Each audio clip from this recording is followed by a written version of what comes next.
ನಮಸ್ಕಾರ ಸ್ನೇಹಿತರೆ, Ram sir 360 YouTube ಚಾನಲ್ಗೆ ನಿಮಗೆ ಸ್ವಾಗತ. ನೋಡಿ, ಪ್ರಚಲಿತ ಘಟನೆಗಳು ಏನು ಫೆಬ್ರವರಿ 7 ಮತ್ತು 8ರ ಪ್ರಚಲಿತ ಘಟನೆ ನೋಡೋಣ ಬನ್ನಿ. ಹಾಗಾದ್ರೆ ಟೈಮ್ ವೇಸ್ಟ್ ಮಾಡೋದು ಬೇಡ. ನೋಡಿ, ಮೊದಲನೇದಾಗಿ ಪುಟ್ಟಯ್ಯ ಸನ್ಮಾನ ಪ್ರಶಸ್ತಿ. ಈಗ ಆಲ್ರೆಡಿ ಹಿಂದಿನ ಕ್ಲಾಸಲ್ಲಿ ಯಾವ ಸನ್ಮಾನ ಪ್ರಶಸ್ತಿಗಳು, ಒಂದಿಷ್ಟು ಪ್ರಶಸ್ತಿಗಳೇನು, ಯಾಕೆ ಕರ್ನಾಟಕದಲ್ಲಿ ಇರ್ತಕ್ಕಂಥ ಪ್ರಶಸ್ತಿಗಳನ್ನು ನೋಡ್ಕೋಬೇಕಾಗತ್ತೆ.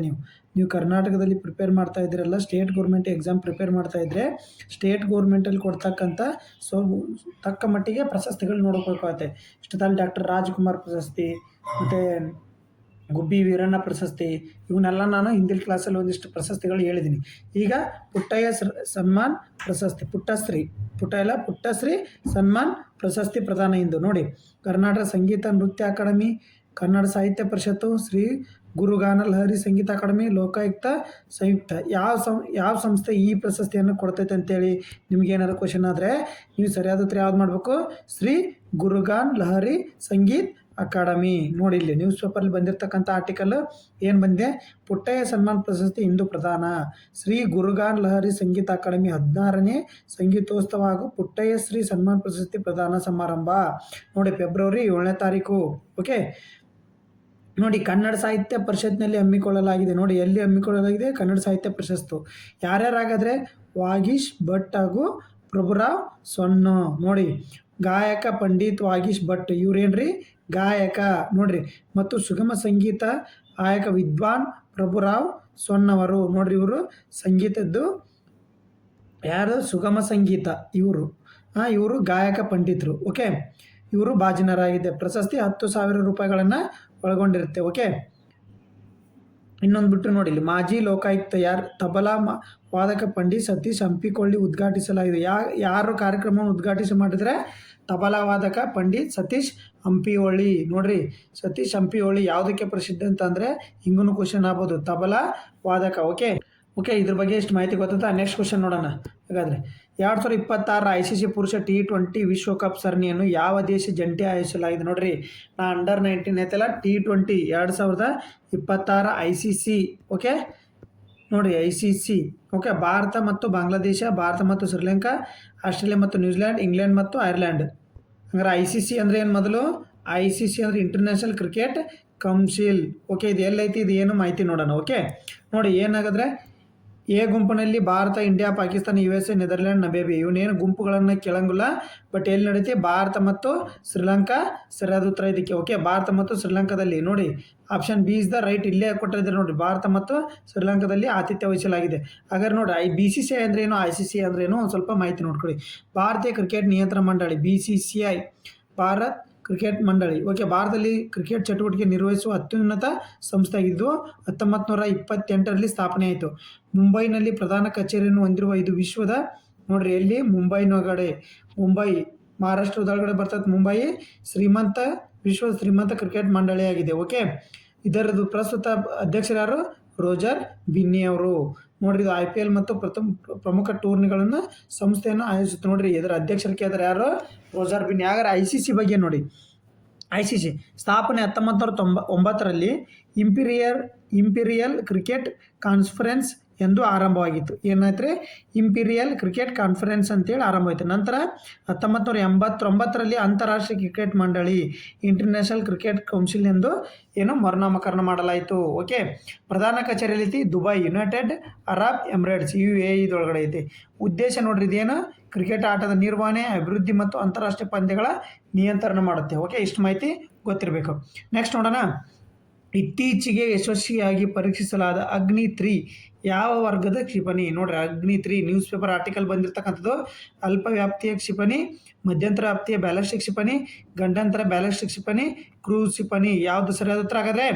ನೋಡ್ರಿ, ಪರಮಾಣು ಬಾಂಬ್ ಒತ್ತೊಯ್ಯಬಲ್ಲ ಬಲ ಕ್ಷಿಪಣಿ ಅಗ್ನಿ 3 ಕ್ಷಿಪಣಿ ಯಾವುದು? ಗಂಡಾಂತರ ಕ್ಷಿಪಣಿ. ನೋಡಿ, ಸರಿಯಾದ ಉತ್ತರ ಬಂದ್ಬಿಟ್ಟು ಗಂಡಾಂತರ ಕ್ಷಿಪಣಿ. ನೋಡಿ, ಇಲ್ಲಿ ಮಾಹಿತಿ ಕೊಟ್ಟಿದ್ದಾರೆ. ಭಾರತ ತನ್ನ ಅಣ್ವಸ್ತ್ರ ಸಾಮರ್ಥ್ಯದ ಅಗ್ನಿ 3 ಗಂಡಾಂತರ ಕ್ಷಿಪಣಿಯನ್ನು ಪರೀಕ್ಷಾರ್ಥ ಉಡಾವಣೆಯನ್ನು ಶುಕ್ರವಾರ ಯಶಸ್ವಿ ಪೂರ್ಣಗೊಳಿಸಿದೆ. ಎಲ್ಲಿ? ಒಡಿಶಾದ ಚಂಡೀಪುರದಲ್ಲಿ ಇಂಟಿಗ್ರೇಟೆಡ್ ಟೆಸ್ಟ್ನಲ್ಲಿ ಅಗ್ನಿ 3 ಗಂಡಾಂತರ ಕ್ಷಿಪಣಿ ಪರೀಕ್ಷಾ ಉಡಾವಣೆ ನಡೆಸಲಾಗಿದೆ. ನೋಡ್ರಿ, ಹಾಗಾದರೆ ಇದರ ವ್ಯಾಪ್ತಿ ಎಷ್ಟು? 3000ದಿಂದ 3500 ಕಿಲೋಮೀಟರ್ ದೂರ ವ್ಯಾಪ್ತಿ ಹೊಂದೈತೆ. ನೋಡ್ರಿ, ಅಗ್ನಿ 3 ಇಷ್ಟನ್ನು ಇದ್ರ ಹಾಗಾದರೆ ಇದು ನೋಡ್ರಿ, ಇಲ್ಲೇ 2 ಘನ ಮತ್ತು ನೋಡ್ರಿ ಘನ ತೈಲ ಮತ್ತು ಎರಡನ್ನು ಆಧಾರಿತ ಎರಡು ಹಂತಗಳಲ್ಲಿ ಉಡಾವಣೆ ಆಗುತ್ತೆ ನೋಡ್ರಿ. ಘನ ಮತ್ತು ತೈಲ, ಘನ ತೈಲದಲ್ಲಿ 2 ಹಂತದಲ್ಲಿ ಉಡಾವಣೆ ಆಗುತ್ತೆ. ಅಂದರೆ ಘನ ಇದ್ರದ್ದೇನು ತೈಲ ಯಾವುದಿರ್ತಲ್ಲ ಘನ ರೂಪದಾಗಿರ್ತೈತೆ, ಆಮೇಲೆ ತೈಲ ರೂಪಕ್ಕೆ ಬಂದು ಅದೇನು ಉಡಾವಣೆಗೆ ಹೆಲ್ಪ್ ಆಗುತ್ತೆ. ಓಕೆ ನೆಕ್ಸ್ಟ್ ನೋಡೋಣ ಬರಲಿ.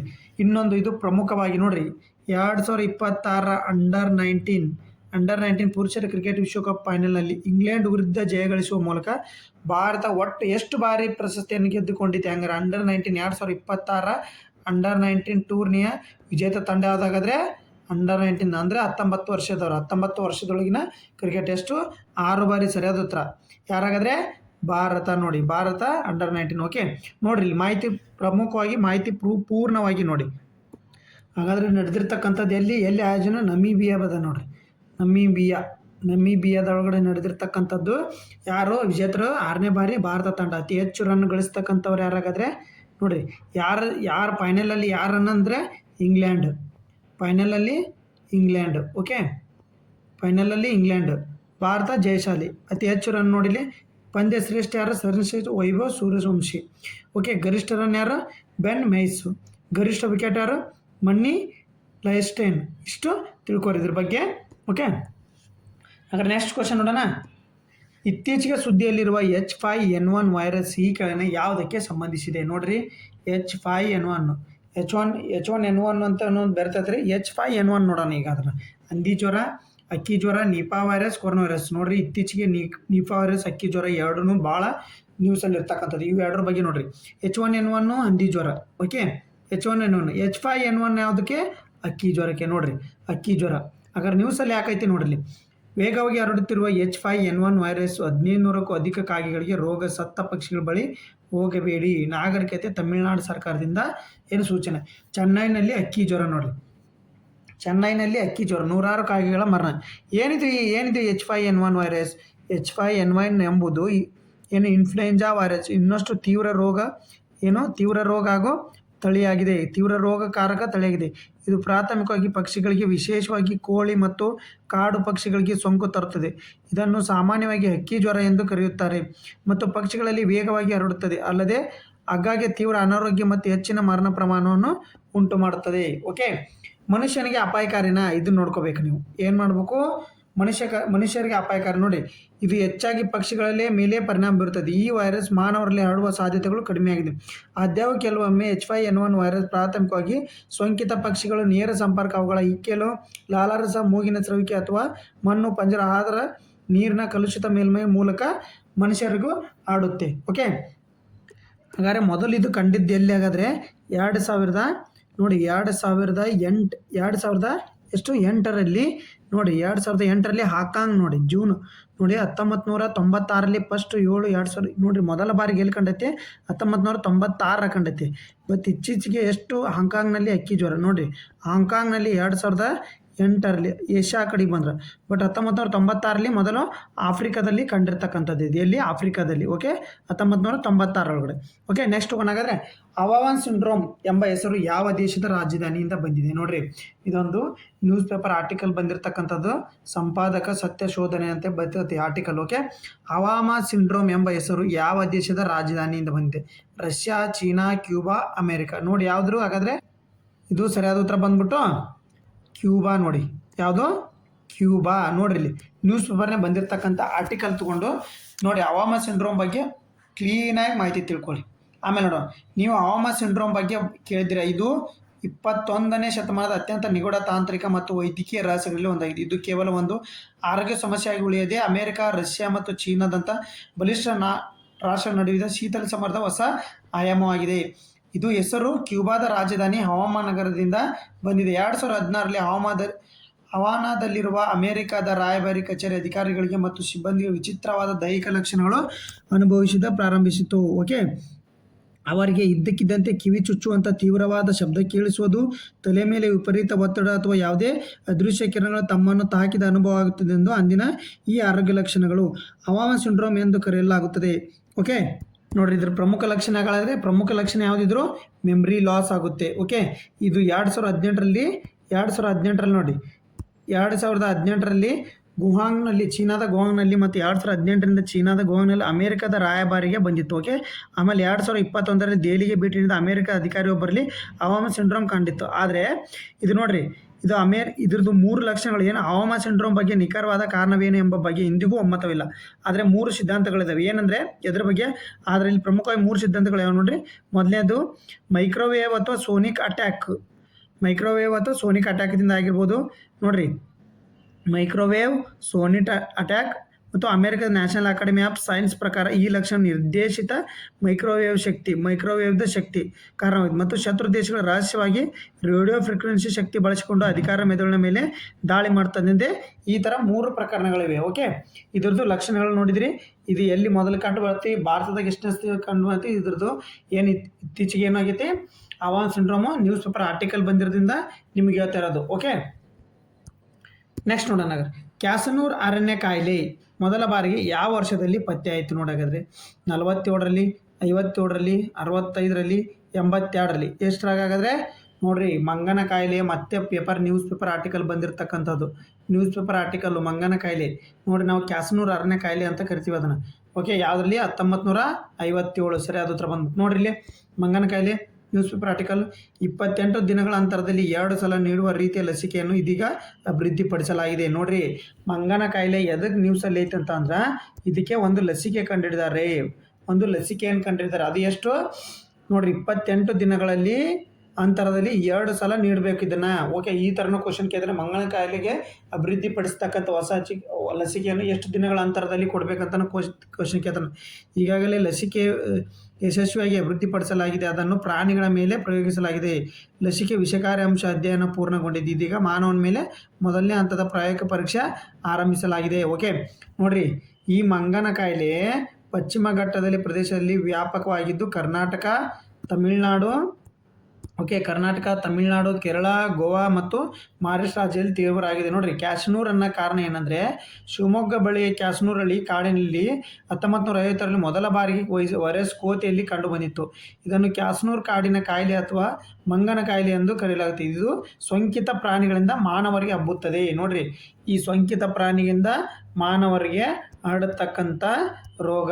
ಆದರೆ ಮಾನವರಿಂದ ಮಾನವರಿಗೆ ಹಬ್ಬುವುದಿಲ್ಲ. ನೋಡ್ರಿ, ಮಾನವರಿಂದ ಮಾನವರಿಗೆ ಹಬ್ಬುವುದಿಲ್ಲ. ಇವನ್ನೆಲ್ಲ ನೋಡ್ಕೋಬೇಕು. ಮಾನವರಿಂದ ಮಾನವರಿಗೆ ಹರಡೋದಿಲ್ಲ, ಪ್ರಾಣಿಯಿಂದ ಮಾನವ ಹರಡುತ್ತೆ, ಮಾನವರಿಂದ ಮಾನವನಿಗೆ ಹರಡೋದಿಲ್ಲ. ಓಕೆ, ಇವನ್ನೆಲ್ಲ ಪಾಯಿಂಟ್ ತಿಳ್ಕೊಳ್ಳಿ. ನೆಕ್ಸ್ಟ್ ಕ್ವಶನ್ ನೋಡ್ರಿ, ಇತ್ತೀಚೆಗೆ ಗದಗ ಜಿಲ್ಲೆಯಲ್ಲಿ ಗಜೇಂದ್ರಗಢದಲ್ಲಿ ಪತ್ತೆಯಾದ ಅಪರೂಪದ ವಲಸೆ ಹಕ್ಕಿ ಯಾವುದಾಗಾದ್ರೆ? ನೋಡಿ, ಆರ್ನ್ಬಿಲ್, ಸಣ್ಣ ಕೊಂಬಿನ ಗೂಬೆ, ಮಲೆನಾಡು ಗಿಳಿ, ಬಿಳಿ ಹೆಜ್ಜೇನು ಹಕ್ಕಿ. ನೋಡ್ರಿ, ನ್ಯೂಸ್ ಪೇಪರಲ್ಲಿ ಬಂದಿರತಕ್ಕಂಥದ್ದು. ಅಳಿವಿನಂಚಿಲಿರುವ ಸಣ್ಣ ಕೊಂಬಿನ ಗೂಬೆ ಗಜೇಂದ್ರಗಢದಲ್ಲಿ ಪತ್ತೆ. ನೋಡ್ರಿ, ಯಾವುದು ಸಣ್ಣ ಕೊಂಬಿನ ಗೂಬೆ. ನೋಡ್ರಿ, ಅಳಿವಿನಂಚಿಲಿರುವ ಸಣ್ಣ ಕೊಂಬಿನ ಗೂಬೆ ಗಜೇಂದ್ರಗಢದಲ್ಲಿ ಪತ್ತೆ. ಗಜೇಂದ್ರಗಢದ ಯುರೋಪ್ ಮತ್ತು ಮಧ್ಯ ಏಷ್ಯಾದ ವಲಸೆ ಪಕ್ಷಿ. ಅದು ಎಲ್ಲಿಂದ ಬಂದತ್ರಿ? ಇದು ಯುರೋಪ್ ಮತ್ತು ಮಧ್ಯ ಏಷ್ಯಾದಿಂದ ಬರ್ತಕ್ಕಂಥ ವಲಸೆ ಪಕ್ಷಿ. ನೋಡು, ಈ ಗೂಬೆ ಪ್ರಭೇದವು ಕೆಲವು ವರ್ಷಗಳ ಹಿಂದೆ ಹುಬ್ಬಳ್ಳಿ, ಶಿವಮೊಗ್ಗ, ಮಂಗಳೂರು ಮತ್ತು ಬೆಂಗಳೂರು, ಹಾಸನ, ತುಮಕೂರಿನಲ್ಲಿ ಪತ್ತೆಯಾಗಿತ್ತು. ಅಲ್ಲದೆ ಕಳೆದ ವರ್ಷ ರಾಯಚೂರು ಜಿಲ್ಲೆಗಳಲ್ಲಿ ಗುರುತಿಸಲಾಗಿತ್ತು. ಓಕೆ, ಇದು ಪಟ್ಟಣ ಸುತ್ತಮುತ್ತಲ ಗ್ರಾಮ ಹೊಂದಿಕೊಂಡು ಗುಡ್ಡಗಾಡ ಪ್ರದೇಶ. ಇತ್ತೀಚೆಗೆ ಅವನತಿ ಅಂಚಿನಲ್ಲಿರುವ ಪಕ್ಷಿಗಳು ಹಾಗೂ ಪ್ರಾಣಿಗಳಲ್ಲಿ ಕಾಣಿಸಿರುವುದು. ನೋಡ್ರಿ, ಇದು ಅವನತಿ ಅಂಚಿನಲ್ಲಿರ್ತಕ್ಕಂಥ ಪ್ರಾಣಿ. ಓಕೆ, ನೆಕ್ಸ್ಟ್ ಹೋಗೋಣ. ಹಾಗಾದರೆ ಜಾಸ್ತಿ ಬೇಡ, ಇದ್ರ ಬಗ್ಗೆ ತಿಳ್ಕೊಂಡು. ಹಾಗಾದ್ರೆ ನೋಡಿರಿ, ಕೇಂದ್ರ ಆದಾಯ ತೆರಿಗೆ ಇಲಾಖೆ ಬಿಡುಗಡೆ ಮಾಡಿರುವ ಹೊಸ ಆದಾಯ ತೆರಿಗೆ ಕಾಯ್ದೆ 2025 ಯಾವ ಹಳೆ ಕಾಯ್ದೆ ಬದಲಿಸುತ್ತದೆ? ನೋಡ್ರಿ, ನ್ಯೂಸ್ ಪೇಪರ್ ಆರ್ಟಿಕಲ್ಲು. ಹೊಸ IT ಕಾಯ್ದೆ ಕರಡು ಪ್ರಕಟ. ಏನ್ರಿ ಇದು ಆತಲ್ ಮಾಡಿ ಬಜೆಟ್ ಆತಲ್ಲ. ಬಜೆಟ್ ಬಗ್ಗೆ ವಿಡಿಯೋ ಮಾಡ್ಬೇಕನ್ನತ್ತೀನಿ. ಟೈಮ್ಸ್ ಎಲ್ಲ ಒಂದು ಬಜೆಟ್ ನೋಡ್ರಿ, 1961 ಆದಾಯ ತೆರಿಗೆ ಬದಲಿ. ನೋಡ್ರಿ, ಸರಿ, ಅದು ಹತ್ರ ಎಷ್ಟು? 1961 ಆದಾಯ ತೆರಿಗೆ. ಓಕೆ, ನೋಡ್ರಿ, ನ್ಯೂಸ್ ಪೇಪರಲ್ಲಿ ನೋಡ್ರಿ, ಆದಾಯ ತೆರಿಗೆ ಇಲಾಖೆ ಶನಿವಾರ ಹೊಸ ಆದಾಯ ತೆರಿಗೆ ಕಾಯ್ದೆ 2022 ಕರಡು ನಿಯಮವನ್ನು ಫಾರ್ಮ್ಗಳನ್ನು ಬಿಡುಗಡೆ ಮಾಡಿದೆ. 6 ದಶಕಗಳಿಂದ ಹಳೆಯ 1961 ಆದಾಯ ತೆರಿಗೆ ಬದಲಿಗೆ ಹೊಸ ಕಾಯ್ದೆ ಏಪ್ರಿಲ್ 1ರಿಂದ ಜಾರಿಗೆ ಬರಲಿದೆ. ತೆರಿಗೆ ಪಾವತಿಯವರೇ ತಗ್ಗಿಸಲಾಗಿದೆ. ನೋಡ್ರಿ, ಇದರಲ್ಲಿರ್ತಕ್ಕಂಥ 1962 ನಿಯಮಗಳು, 511 ನಿಯಮಗಳು, 399 ಫಾರ್ಮ್ಗಳಿದ್ದು ಹೊಸ ಕರಡು ನಿಯಮಗಳಲ್ಲಿ ಇವುಗಳನ್ನು ಕಡಿತಗೊಳಿಸಿ 333 ಹಾಗೂ 190 ಫಾರ್ಮ್ಗಳನ್ನು ನಿಗದಿಪಡಿಸಲಾಗಿದೆ. ಓಕೆ, ಇಷ್ಟು ಮಾಹಿತಿಯನ್ನು ತಿಳ್ಕೊಳ್ಳಿ.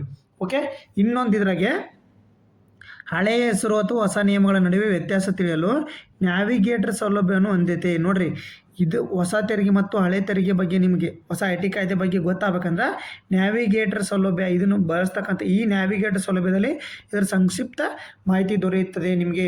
ಇನ್ನೊಂದು, ಅಲ್ಲದೆ ಉದ್ಯೋಗಿಗಳು ತಮ್ಮ ಮಾಲೀಕರಿಂದ ಪಡೆಯುವ ಕೆಲವು ಸೌಲಭ್ಯ ಹುಡುಗಿಯ ಮಿತಿಯನ್ನು ಇಂದಿನ ಆರ್ಥಿಕ ಸ್ಥಿತಿಗೆ ಅನುಗುಣವಾಗಿ ಪರಿಷ್ಕರಿಸಲಾಗಿದೆ. ಅಲ್ಲದೆ ಲೆಕ್ಕ ಪರಿಶೋಧಕ ವ್ಯಾಖ್ಯಾನವನ್ನು ಬದಲಿಸಿದ್ದು, ಕನಿಷ್ಠ 10 ವರ್ಷಗಳ ಅನುಭವ ಅಥವಾ 50 ಲಕ್ಷ ರು ವಾರ್ಷಿಕ ಆದಾಯ ಹೊಂದಿರುವ ವೃತ್ತಿಯರನ್ನು ಈ ಉದ್ದೇಶಕ್ಕಾಗಿ ಪರಿಗಣಿಸಲಾಗುತ್ತದೆ. ಓಕೆ, ಏನು ಕನಿಷ್ಠ 10 ವರ್ಷ ಅನುಭವ 50 ಲಕ್ಷ. ಓಕೆ, ನ್ಯಾವಿಗೇಟರ್ ಅದು ತಿಳ್ಕೊಬೇಕಾದ್ರೆ ನೀವು ನ್ಯಾವಿಗೇಟರ್ ಮೂಲಕ ವೆಬ್ಸೈಟ್ನ ನ್ಯಾವಿಗೇಟರ್ ಅಂತ ಇರುತ್ತೆ, ಅದ್ರ ಮೂಲಕ ನೀವು ತಿಳ್ಕೊಬೋದು. ಇನ್ನೊಂದು, ಸ್ಮಾರ್ಟ್ ಸಿಟಿ ಮಿಷನ್ ಅಧಿಕೃತವಾಗಿ ಯಾವ ವರ್ಷದಲ್ಲಿ ಪ್ರಾರಂಭವಾಯಿತು? ನ್ಯೂಸ್ ಪೇಪರಲ್ಲಿ ಆರ್ಟಿಕಲ್ ಬಂದಿರತಕ್ಕಂಥ ಮಾಹಿತಿ ತೊಗೊಂಡು ನಾವು ಹೇಳ್ಬೇಕಾಗುತ್ತೆ. ಯಾವುದು 14, 15, 16, 18 ಯಾವ ಸರಿಯಾದ ಉತ್ತರ? 2016 ಸರಿಯಾದ ಉತ್ತರ. ಓಕೆ, ನೋಡಿಲ್ಲಿ ಏನೇ ಸ್ಮಾರ್ಟ್ ಸಿಟಿ ಯೋಜನೆ ಮೊದಲು ನೋಡ್ಕೊಳ್ಳಿ. ಸ್ಮಾರ್ಟ್ ಸಿಟಿ ಯೋಜನೆ ಅಂದರೆ ಇಡೀ ನಗರದ ಸಂಪೂರ್ಣ ಅಭಿವೃದ್ಧಿಯಲ್ಲಿ ಬದಲಿಗೆ ಹಳೆಯ ಕಟ್ಟಡವನ್ನು ಕೆಡವದೆ ಹಸಿರು ವಲಯಗಳನ್ನು ಒಳಗೊಂಡಂತೆ ಆಯ್ದ ಪ್ರದೇಶಗಳ ಆಧಾರಿತ ಅಭಿವೃದ್ಧಿ ಇದರ ಪ್ರಮುಖ ಉದ್ದೇಶ. ನೋಡ್ರಿ, ಈಗ ಇದಿರ್ತಕ್ಕಂಥ ಬಂದಿದ್ದು 100 ನಗರಗಳ ಪೈಕಿ 31 ನಗರಗಳ ಸ್ಮಾರ್ಟ್ ಸಿಟಿ ಮಾತ್ರ ಯೋಜನೆ ಸಂಪೂರ್ಣ ರೂಪುಗೊಂಡವೆ. ಅದಕ್ಕೋಸ್ಕರ ಇದು ನ್ಯೂಸಲ್ಲಿ ಐತಿ. ಕರ್ನಾಟಕದಲ್ಲಿ ಯಾವ 2 ನಗರ ಸಂಪೂರ್ಣ ಕಾಮಗಾರಿ ಮುಗಿದೈತೆ ಅಂದರೆ ಶಿವಮೊಗ್ಗ ಮತ್ತು ತುಮಕೂರು. RTI ಮಾಹಿತಿ ಪ್ರಕಾರ ಪೂರ್ಣಗೊಂಡಿರುವ 31 ಸ್ಮಾರ್ಟ್ ಸಿಟಿಗಳ ಪಟ್ಟಿಯಲ್ಲಿ ಕರ್ನಾಟಕ ಶಿವಮೊಗ್ಗ ಮತ್ತು ನೋಡ್ರಿ ಯಾವುದು ತುಮಕೂರು, ಶಿವಮೊಗ್ಗ ಮತ್ತು ತುಮಕೂರು. ಇನ್ನುಳಿದಂತೆ ಬೆಂಗಳೂರು, ದಾವಣಗೆರೆ, ಹುಬ್ಬಳ್ಳಿ, ಧಾರವಾಡ ಮುಂತಾದ ನಗರ ಕಾಮಗಾರಿ ಪೂರ್ಣಗೊಳಿಸುವ ಹಂತದಲ್ಲಿದೆ. ಓಕೆ, ಇಷ್ಟು ಮಾಹಿತಿ ತಿಳ್ಕೊಬೇಕು. 2016ರಲ್ಲಿ ಇದೇನು ಸ್ಟಾರ್ಟ್ ಆಯಿತು. ಒಳಗೆ 2023 ಗಡಿಯನ್ನು ಹಾಕ್ಕೊಂಡಿದ್ರು ಇದಕ್ಕೆ, 2023. ಬಟ್ ಇನ್ನೂ ಆದರೂ ಕಂಪ್ಲೀಟ್ ಆಗಿಲ್ಲ. ಓಕೆ, ಮುಂದೋಗೋಣ. ಭಾರತದ ಮೊದಲ ಅಂತಾರಾಷ್ಟ್ರೀಯ ಬಿಗ್ ಕ್ಯಾಟ್ಸ್ ಅಲಯನ್ಸ್ ಶೃಂಗಸಭೆಯನ್ನು ಎಲ್ಲೇ ಉದ್ಘಾಟನೆ ಉದ್ಘಾಟನೆಯನ್ನು ಹಮ್ಮಿಕೊಂಡಾಗಿದೆ. ನೋಡ್ರಿ, ಉದ್ಘಾಟನೆಗೊಂಡಿತು ಎಲ್ಲಿ ಹಾಗಾದರೆ? ಮೈಸೂರು, ಬೆಂಗಳೂರು, ಬಂಡೀಪುರ, ನವದೆಹಲಿ. ನೋಡ್ರಿ, ಈ ಬಜೆಟ್ನಾಗ ಇದಕ್ಕಂತಲೇ ಏನು ಆದಾಯವನ್ನು ಸಹಾಯಧನವನ್ನು ಘೋಷಣೆ ಮಾಡಿದ್ದಾರೆ ಈ ಬಜೆಟ್ಗೆ. ಬಿಗ್ ಕ್ಯಾಟ್ ಅಲಯನ್ಸ್ ಅಂತಾರಾಷ್ಟ್ರೀಯ ಎಲ್ಲಿ ಹಾಗಾದರೆ? ಬೆಂಗಳೂರು. ನೋಡಿ, ಈಗ 2023ರಲ್ಲಿ ಮೋದಿ ಅವರು ಮೈಸೂರಿನಲ್ಲಿ ಘೋಷಣೆ ಮಾಡಿರ್ತಕ್ಕಂಥದ್ದು ಇದು ಯೋಜನೆ. ಓಕೆ, ನೆಕ್ಸ್ಟ್ ನೋಡ್ರಿ, ಇಲ್ಲಿ ಇದ್ರ ಮಾಹಿತಿ ನೋಡಾಗಾದ್ರೆ ಏನೇನು ನಡೆಯಲಿದೆ? ಕೇಂದ್ರ ಬಜೆಟ್ನಲ್ಲಿ ಘೋಷಣೆ, ಬೆಂಗಳೂರಿನಲ್ಲಿ ಇಂದು ಚಾಲನೆ, ನಾಳೆಯಿಂದ ಬಂಡೀಪುರದಲ್ಲಿ ಆಚರಣೆ. ಮೊದಲ 2 ದಿವಸ ಏನ್ರಿ? 2 ದಿವಸ ಬಂಡೀಪುರದಲ್ಲಿ ನಡೆಯುತ್ತೆ. ನೋಡ್ರಿ, ದೇಶದಲ್ಲಿ ಮೊದಲ ಬಾರಿಗೆ ಹುಲಿ ಯೋಜನೆ ಘೋಷಣೆಯಾದ 9 ಕಾಡಲ್ಲಿ ಒಂದಾದ ಬಂಡೀಪುರ ಇದೀಗ 23 ದೇಶಗಳ ಪಾಲ್ಗೊಳ್ಳುವ ಭಾರತದ ಮೊದಲ ಅಂತಾರಾಷ್ಟ್ರೀಯ ಮಟ್ಟದ ಬೆಕ್ಕು ಮೈತ್ರಿ ದೊಡ್ಡ ಶೃಂಗಸಭೆ ವರ್ಲ್ಡ್ ಬಿಗ್ ಕ್ಯಾಟ್ಸ್ ಅಲಯನ್ಸ್ ಅನ್ನು ಸಜ್ಜುಗೊಳಿಸಲಿದೆ. ಹುಲಿಗಳ ಸಂರಕ್ಷಣೆ ಉದ್ದೇಶಕ್ಕಾಗಿ 1973ರಲ್ಲಿ ಏಪ್ರಿಲ್ 9ರಂದು ಅಂದಿನ ಪ್ರಧಾನಿ ಇಂದಿರಾ ಗಾಂಧಿ ಭಾರತದ ಮೊದಲ ಹುಲಿ ಯೋಜನೆಯನ್ನು ಘೋಷಿಸಿದರು. ದೇಶದ 9 ಪ್ರದೇಶಗಳಲ್ಲಿ ಕರ್ನಾಟಕದ ಬಂಡೀಪುರದಲ್ಲಿ ಈ ಯೋಜನೆ ಜಾರಿಯಲ್ಲಿದೆ. 2023ರಲ್ಲಿ 50 ವರ್ಷಗಳ ಸಂಭ್ರಮಕ್ಕೂ ಸಾಕ್ಷಿಯಾಗಿದೆ. ಓಕೆ, ಈ ಶೃಂಗಸಭೆ ಎಲ್ಲಿ ಮಾಡುತ್ತೆ? ಎಷ್ಟು ದೇಶಗಳು? 23 ದೇಶಗಳು. ಓಕೆ, ಇಲ್ಲಿ ನೋಡಿ, ಪ್ರಮುಖ ದೊಡ್ಡ ಬೆಕ್ಕುಗಳ ಜಾತಿ ಎಷ್ಟು ಜಾತಿ? ಬಿಗ್ ಕ್ಯಾಟ್ ಅಲಯನ್ಸ್ ಅಂದರೆ ಯಾವ್ಯಾವು? ಹುಲಿ, ಸಿಂಹ, ಚಿರತೆ, ಹಿಮ ಚಿರತೆ, ಪೂಮಾ, ಜಾಗ್ವಾರ್ ಸೇರಿದಂತೆ 7 ಪ್ರಮುಖ ದೊಡ್ಡ ಬೆಕ್ಕು ಜಾತಿಗೆ ಸೇರಿದ ಪ್ರಾಣಿಗಳ ಸಂರಕ್ಷಣೆ ಕಡೆಗೆ IBCA ಗಮನ ಹರಿಸುತ್ತದೆ. ಈ ಜಾತಿ ವನ್ಯಜೀವಿ ಆಶ್ರಯ ನೀಡುವ ದೇಶದ ಮೈತ್ರಿ ಸೇರಲು ಅವಕಾಶ ಇದೆ ಎಂದು ಪ್ರಧಾನಿ ಮೋದಿ ಹೇಳಿದರು. ನೋಡಿ, ಎಲ್ಲಿ ನಡೆಯಲಿದೆ ಅಂತ ಹೇಳಿದ್ದೀನಿ. ಹಾಗಾದರೆ ಕೇಂದ್ರ ಬಜೆಟ್ನಲ್ಲಿ ಘೋಷಣೆ ನೋಡ್ಕೊಳ್ರಿ. ಅಂತಾರಾಷ್ಟ್ರೀಯ ಬಿಗ್ ಕ್ಯಾಟ್ ಮೈತ್ರಿ ಹಣಕಾಸು ಸಚಿವೆ ನಿರ್ಮಲಾ ಸೀತಾರಾಮನ್ ಮಂಡಿಸಿದ 9ನೇ ಹಣಕಾಸು 2026-27 ಸಾಲಿನಲ್ಲಿ ಯೋಜನೆ ಬಿಗ್ ಕ್ಯಾಟ್ ಜಾತಿಗೆ ಸೇರಿದ ಪ್ರಾಣಿಗಳ ಸಂರಕ್ಷಣೆ ಬಗ್ಗೆ ಚರ್ಚೆ ಮಾಡಲು ಈ ವರ್ಷ ಮೊದಲ ಬಾರಿಗೆ ಶೃಂಗಸಭೆಯನ್ನು ಏರ್ಪಡಿಸ ಎಂದು ಅವರು ಮುಂಗಡ ಪತ್ರದಲ್ಲಿ ಯೋಜನೆ ಬಗ್ಗೆ ಮಾಹಿತಿ ನೀಡಿದರು. ಹಾಗಾದ್ರೆ ನೋಡ್ರಿ, ಇಲ್ಲಿ ಬರ್ರಿ, 2047ರವರೆಗೆ ಎಲ್ಲರಿಗೂ ವಿಮೆ ಅಡಿಯಲ್ಲಿ 100% ವಿಮಾ ರಕ್ಷಣೆಯನ್ನು ಸಾಧಿಸುವ ಭಾರತದ ಮೊದಲ ಜಿಲ್ಲೆ ಯಾವುದಾಗಾದ್ರೆ? A, B, C, D. ಸರಿಯಾದ ಉತ್ತರ ಯಾವುದಾಗಾದ್ರೆ? ನೋಡಿ, ಇದು ಸರಿಯಾದ ಉತ್ತರ ಬಂದ್ಬಿಟ್ಟು ಆಪ್ಷನ್ ಡಿ ಅಲ್ವಾ, ರಾಜಸ್ಥಾನ್. ನೋಡಿ, ಇಲ್ಲಿ ಮಾಹಿತಿ, ಟಿಕೆಟ್ ಟುಡೇ ಮಾಹಿತಿ. ಇದು 2047ರ ವೇಳೆಗೆ ಎಲ್ಲರಿಗೂ ವಿಮೆ ಮಾರ್ಗಸೂಚಿ 100% ವಿಮಾ ರಕ್ಷಣೆಯನ್ನು ಸಾಧಿಸಿದ ಭಾರತ ಮೊದಲ ಜಿಲ್ಲೆ ಅಲ್ವಾರ್ನ, ರಾಜಸ್ಥಾನ. ನೋಡಿ, ಮಾರ್ಗಸೂಚಿ ಸುರಕ್ಷಿತ ಭಾರತ, ವಿಮೆ ಮಾಡಲಾದ ಭಾರತ ಎಂಬ ದೃಷ್ಟಿಕೋನ ಅನುಗುಣವಾಗಿ ಇದರದ್ದು ಥೀಮ್ ಏನಾಗಿದ್ರೆ? ಸುರಕ್ಷಿತ ಭಾರತ, ವಿಮೆ ಮಾಡಲಾದ ಭಾರತ ಎಂಬ ದೃಷ್ಟಿಕೋನದಡಿ ಇದು ಭಾರತ ಸರ್ಕಾರ ಮತ್ತು ಹಣಕಾಸು ಸಚಿವಾಲಯದ ಅಡಿಯಲ್ಲಿ ವಿಮಾ ನಿಯಂತ್ರಣ ಮತ್ತು ಅಭಿವೃದ್ಧಿ IRDA ಜಂಟಿ ಉಪಕ್ರಮವಾಗಿದೆ. ಯಾವುದಾದ್ರು? IRDA ಭಾರತ ಸರ್ಕಾರ ಮತ್ತು ಹಣಕಾಸು ಸಚಿವಾಲಯದ ಜಂಟಿ ಉಪಕ್ರಮವಾಗಿದೆ. ಸಾಧನೆ 9 ಹಳ್ಳಿಗಳನ್ನು ಒಳಗೊಂಡಿದೆ. ಕಾಬಾಸ್, ಬಿಜ್ಪುರಿ, ಪಾಲಂಖೇಡ, ಅಂತಪದ, ಹನುಮಂತ, ಕಲ್ಯಾಣಪುರ, ಮಿರ್ಡುಡ್, ಕೊಡಲ್ಕ, ಲಾಲ್ಪುರ್ ಇಷ್ಟು ಜಿಲ್ಲೆಗಳು ಇಷ್ಟು ಏನು ಹಳ್ಳಿಗಳನ್ನು ಒಡೆತಕ್ಕಂಥ ಇದು 2047 ಎಲ್ಲರಿಗೂ ವಿಮೆ. ಇಷ್ಟು ಹಳ್ಳಿಗಳಲ್ಲಿ ಎಲ್ಲರಿಗೂ ವಿಮೆ ಮಾಡಿಸ್ತಕ್ಕಂಥ ಉಪಕ್ರಮವಾಗಿದೆ. ಓಕೆ, ಇಲ್ಲಿ ನೋಡ್ರಿ, ಈ ಕ್ವಶನಿಗೆ ನೀವು ಕಮೆಂಟ್ ಮೂಲಕ ಆನ್ಸರ್ ಮಾಡಿ. ಏನು ನೋಡಿ, ಕೆಳಗಿನ ಯಾವ ಜೀವಕೋಶದ ಅಂಗಾಂಶವು ತನ್ನದೇ ಆದ DNA ಮತ್ತು ರೈಬೋಸೋಮ್ಗಳನ್ನು ಹೊಂದಿದೆ? ಲೈಸೋಸೋಮ್, ಗಾಲ್ಗಿ ಉಪಕರಣ, ಮೈಟೋಕಾಂಡ್ರಿಯಾ, ಅಂತರ್ಜಾಲಿಕ. ನೋಡಿ, ಇದಕ್ಕೆ ಸರಿಯಾದ ಉತ್ತರ ನೀವು ಕಮೆಂಟ್ ಮೂಲಕ ತಿಳಿಸಿ. ಇದನ್ನ ಎಲ್ಲಿ ಹೇಳಿದ್ದೀನಿ ಅಂದರೆ ಮೊನ್ನೆ ಲೈವ್ ಕ್ಲಾಸಲ್ಲಿ ಹೇಳಿದ್ದೀನಿ ನೋಡ್ರಿ. ಸೈನ್ಸ್ ಚಾಪ್ಟರ್ ವೈಸ್ ಕ್ಲಾಸ್ ಮಾಡ್ತಾ ಇದ್ದೀನಿ. 6, 7, 8, 9, 10ನೇ ತರಗತಿ ಲೈವ್ ಕ್ಲಾಸ್ ಮಾಡ್ತಾ ಇದ್ದೀನಿ. ಚಾಪ್ಟರ್ ವೈಸು MCQ ಮತ್ತು PYQ ಇರ್ತವೆ. ಪ್ರೀವಿಯಸ್ ಇಯರ್ ಕ್ವಶನ್ ಮತ್ತು MCQ ಇರುತ್ತೆ. ಡೈಲಿ 6:30 ಇರ್ತವೆ. ಬಂದು ಅಟೆಂಡ್ ಆಗಿ ಇದಕ್ಕೆ ಕಮೆಂಟ್ ಮೂಲಕ ನೀವು ಆನ್ಸರ್ ತಿಳಿತಿ. ಧನ್ಯವಾದಗಳು.